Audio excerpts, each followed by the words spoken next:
की शब्दावली शुभेंदु जी वाली तो मैं बोल नहीं सकता हूँ। जब टीएमसी में थे तो बीजेपी के लिए क्या क्या बोलते थे मैं खोल के रखूं। ऐसे लोग जो अवसर पाकर के इधर से उधर हो जाएं, फिर उनके बयान की गरिमा उसमें भरोसा नहीं रहता है। अरे साहब, प्रधानमंत्री जी ने भोपाल में किसी को भ्रष्ट कहा था, 72 घंटे के अंदर वो भ्रष्ट कहां गया? शुभेंदु जी, रॉकेट साइंस चाहिए इसके लिए समझने के लिए। थोड़ा आईना सामने रखा कीजिए, अतीत भी दिखेगा और भविष्य भी दिखेगा।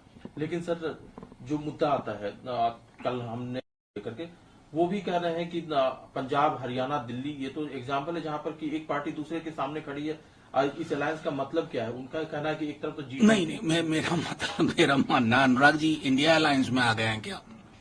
वो क्यों चिंता कर रहे हैं? अगर हमारे अलायंस में होते तो उनकी चिंता मेरी समझ में आती। इसको चिंता नहीं कहते हैं, इसको हड़बड़ाहट कहते हैं, हताशा कहते हैं। उनको अपनी सीट की भी चिंता है, मैं बता रहा हूं, यकीन मानिए। अव्वल तो टिकट मिलेगा तो जीतेंगे। तो जाहिर है कुछ कुछ बोलते रहे। अब उनसे हम तो ये उम्मीद नहीं करेंगे कि हमें शुभकामनाएं देंगे, भविष्य के लिए स्नेह देंगे, नहीं। तो उनका काम है तुरही बजाना, तुरही बजाएंगे। सर, लेकिन इस पूरे प्रकरण में एक मुद्दा जिस पर इंडिया ब्लॉक के नेता और जो भारतीय जनता पार्टी है उनके नेता आमने सामने, और खासतौर से तमिलनाडु जैसे राज्य में जहां पर कि सनातन धर्म को लेकर के लगातार डीएमके की तरफ से टीका टिप्पणी हो रही है, वो उनके एक एक नेता आगे बढ़ करके और सनातन धर्म को लेकर के टीका टिप्पणी कर रहे हैं। अरे मोहन भागवत जी को क्यों भूल जाते हैं आप लोग? मोहन भागवत जी ने सबसे ज्यादा स्वीकारोक्ति की, आप लोगों ने उनको बिसरा दिया। अरे उस आरएसएस के प्रमुख हैं, सरकार चलाते हैं। उन्होंने कहा 2000 साल तक हमने उनका उत्पीड़न किया। इस अफसाने में स्टालिन कहीं नहीं आते ना। कोई भी धर्म, मैं बार बार कह रहा हूं, उसको इसके आधार पर होना होगा। अगर उसके अंदर न्याय नहीं है तो किस बात का? कबीर को कहां रखेंगे? मैंने तो कई बार आपके माध्यम से कहा, अंबेडकर जी की 22 प्रतिज्ञाओं का क्या होगा? क्या बना रहे हो इस देश को भाई? बौनी समझ, बौनी सोच, बहुत विशाल हृदय है। विसंगतियां हैं, संवाद से दूर होंगी, उसका इंतजार किया जाए। कुछ कूद करके कोई कुछ बोलने लगे जिसको ना समझ है। अरे सीवर में उतर के मरने वाले की जाति क्यों नहीं बदल रही है? क्यों, क्या बोलोगे इस पर? को किसी के पास कोई जवाब नहीं है। बस सनातन सनातन सनातन मिल गया कि लगा अब मेरा सारा दुख दर्द दूर हो जाएगा, लोग सनातन में ही डूब जाएंगे, वोटिंग कर देंगे। No, it won't happen. लेकिन सर, एक जो और मुद्दा है, अलग अलग तरह की मांगे हैं। इसमें महाराष्ट्र है जहां पर कि मराठा आरक्षण को लेकर के लगातार आंदोलन भी हुए हैं।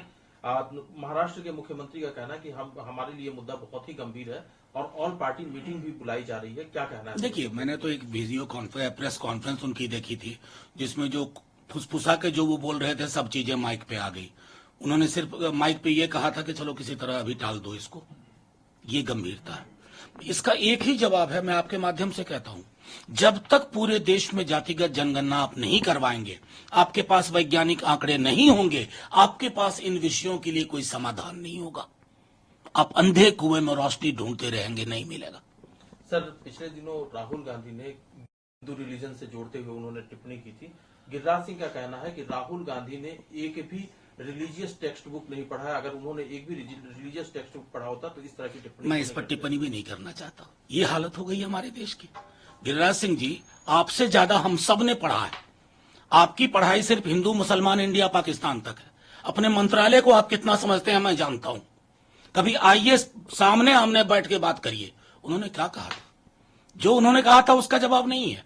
राहुल जी ने कहा था मैंने ये टेक्स्ट पढ़े हैं, इसमें जिस हिंदू धर्म की अवधारणा है बीजेपी का उससे कोई लेना देना नहीं। इसका जवाब है नहीं होगा।